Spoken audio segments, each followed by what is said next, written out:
lock somebody up with the Encore or a whole team up. Yep. And the Pike, too. I mean, that's a lot of extra gold you can grab, but it feels like T1's comp is way harder to execute. Feels a little bit like that. I do like how, Fred and Brown do have a lot of good sort of lanes that they have set up. We saw Thresh and Jinx already demonstrate the, Flame Chompers combo, things like that has worked out quite nicely. KT didn't necessarily make it work twice in a row, but we saw the power of that particular combo.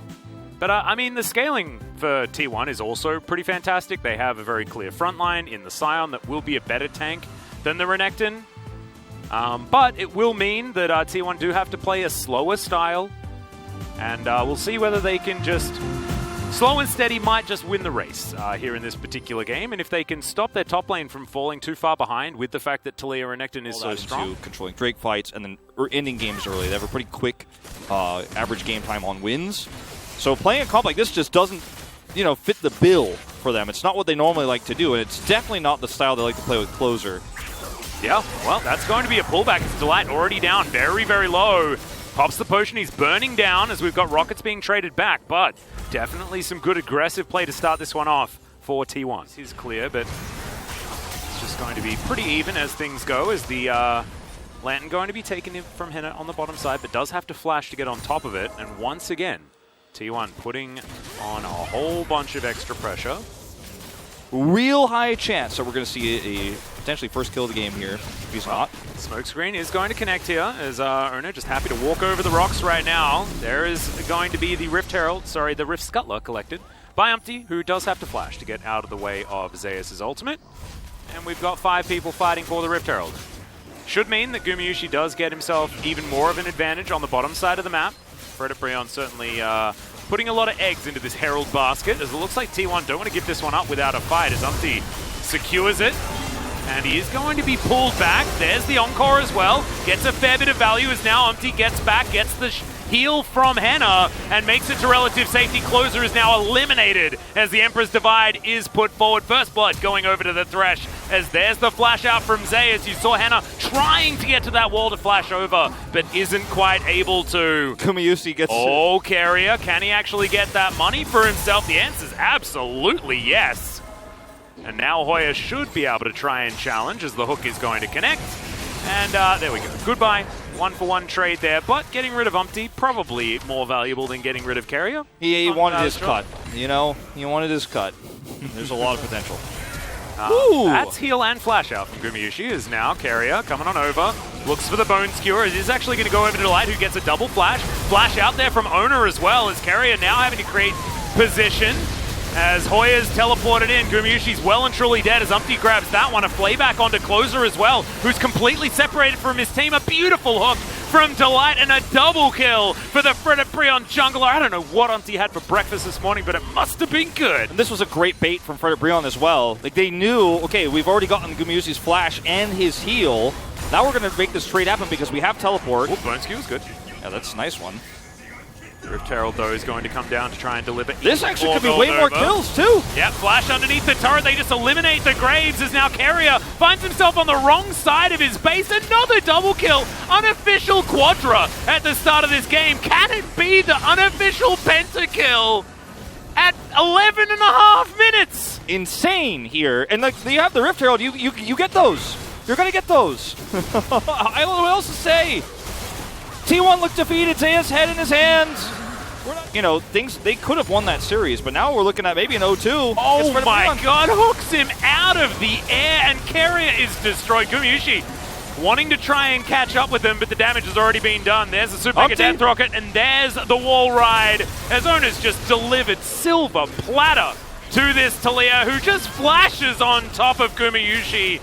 And I don't know, I reckon we're packing this one up. You mentioned the fact that T1 just came off a decent performance against Damwon Kia. Guess what Fred and Brion did? Yeah, and the number's getting higher every game, but it's a team that does, in their very rare advantages, keep the lead. And you can see it. Delight is super calm. All right, well, here's a gank towards the top side, and a very dead Renekton up there. Good killer instinct to come through from Gumayusi. This is so kind of funny. Umpty's just going to put the wall up. Going to guarantee this mid turret. Ooh, okay. Carrier is going to be able to make it out. as Shirley's going to cram her head into this turret. She's just going to start it off uncontested. 6-1-3 on this Talia, but hasn't been too active since the first successes that he picked up. And with, you know, mid and AD sharing farm in the mid lane, it's not exactly the ideal scenario. That's a great exchange. Grabbing that flash on the Scion is massive. Now Hoya just going to move on in to get underneath this turret. Hook's avoided there by Delight as the Encore comes out. And it looks like T1 are looking to try and force. Hoya takes a lot of the upfront damage, but should be able to make it to relative safety. There's a lot of damage being thrown out, and the more these skirmishes can happen, the better it is for T1, because they have the Staff of Flowing Water and the Moonstone. They have Closer there who can press W to get everyone's health back. Yeah, they're just going to try to out-sustain this. It's going to be so hard to approach this choke point. Might even, they're going to trade objectives here. There's vision, T1 looking to trade is, I don't think, exactly the greatest option, as it looks like, the Dragon is going to reset, unfortunately, but it looks like Fred Brion, the priority is going to be on stopping this Baron from going down. Delight in the front line. Misses onto Carrier there. Carrier's stuck now. He can't get back in.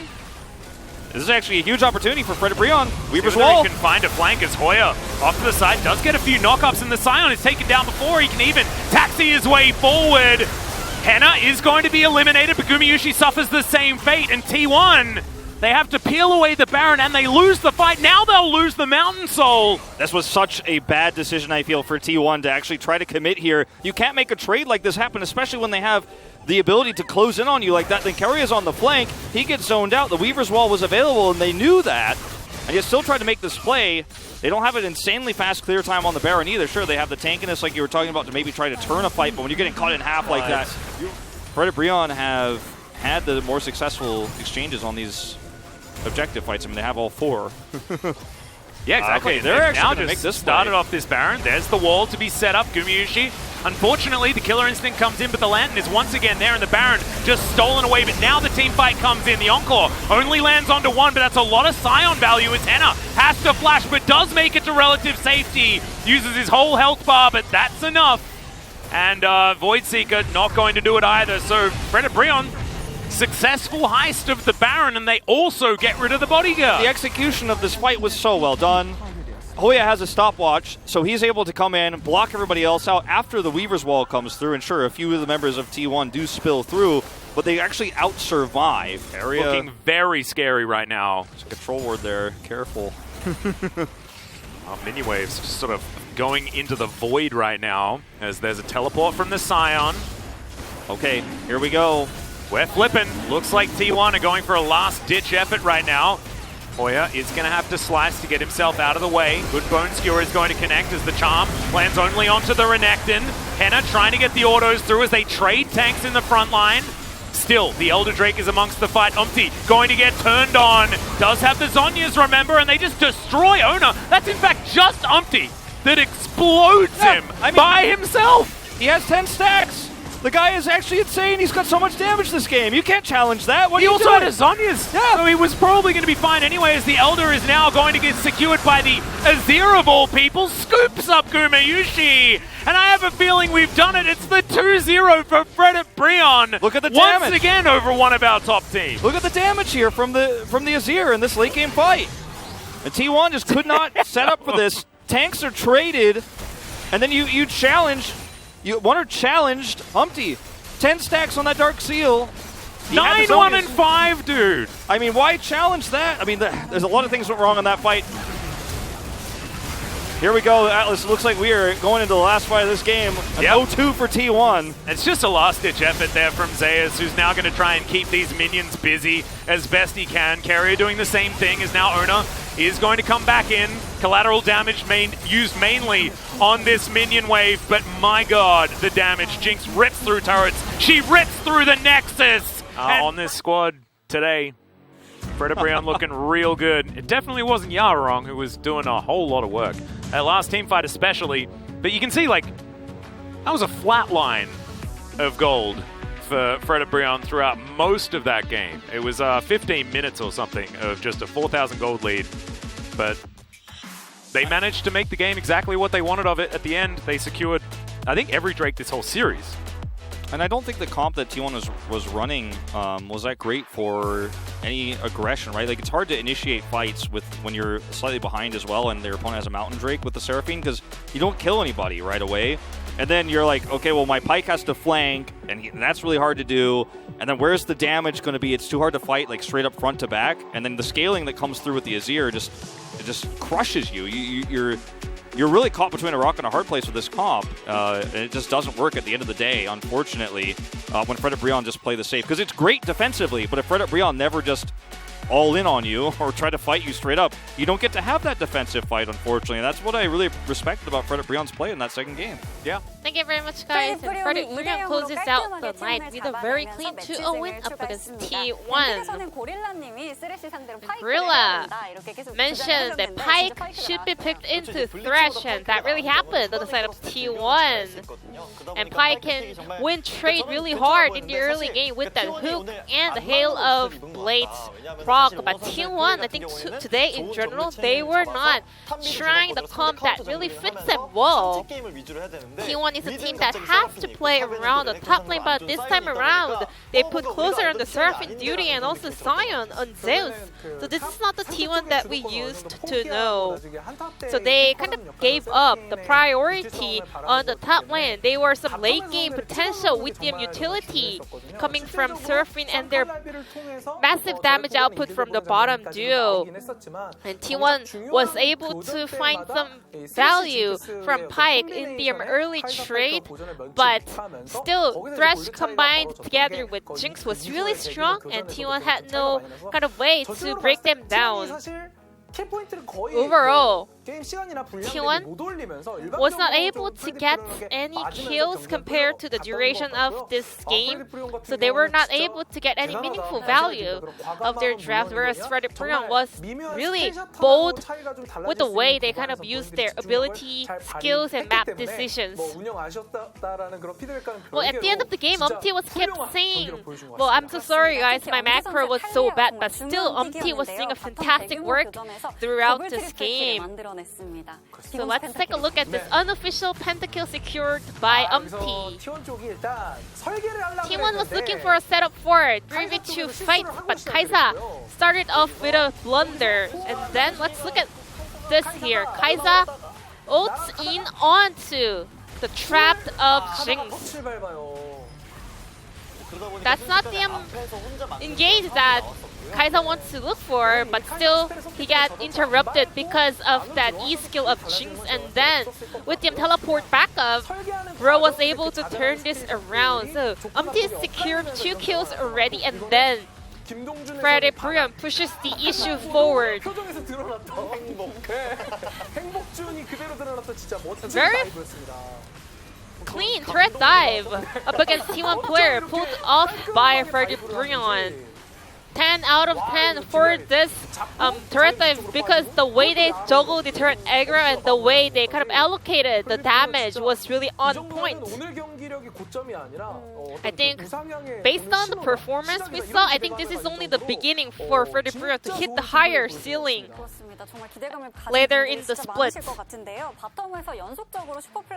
After this multiple outplay, we saw another one coming through for Fred Brion. Let's take a look. So after Keria clears out the ward, he goes underwater, and Delight actually finds him when he was actually invisible with the prediction.